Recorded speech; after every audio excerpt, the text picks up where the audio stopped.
Thank you very much. We watch what is happening right now with the President of the United States. Not once, but now we're finding in two different locations classified information just out there in the open. It just goes to prove, and we're finding out now, after being sworn in, that this was discovered before the election. Another faux pas by the Biden administration, but treating law differently based upon your political beliefs. Treats President Trump one way, but treats President Biden a whole different way. That's why we had to provide a new entity from our church style to look after the weaponization of what's gone on, that you want an equal playing of the law to all Americans.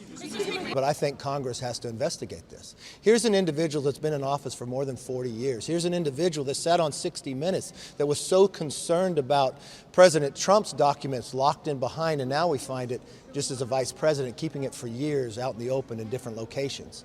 I do not think any American believes that justice should not be equal to all. And we found from this administration what happened before every single election, whatever comes out that they utilize to try to falsify it, they try to have different standards for their own beliefs. That doesn't work in America. You look at President Biden, he wasn't president. He was vice president. He held these in different locations right out in the open. He criticized President Trump. Did he utilize the Justice Department to raid President Trump? Did you think that was right? They knew this has happened to President Biden before the election, but they kept it a secret from the American public.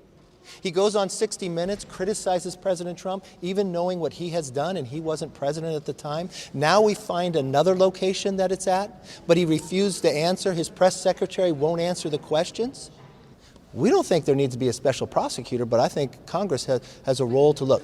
Well, what I find is the voters have elected George Santos. If there is a concern, he will go through ethics. If there is something that is found, he will be dealt with in that manner. But they have a voice in this process. I don't see any way that he's going to have top secret. If you're referring to George Santos, he's got a long way to go to earn trust.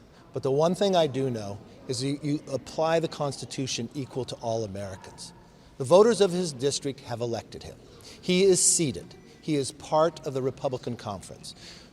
There are concerns with it, so he will go before ethics. If anything is found to be wrong, he will be held accountable exactly as anybody else in this body would be. That is the fair way to handle anything you go, and that's how I'll deal with any single issue that ever comes forward.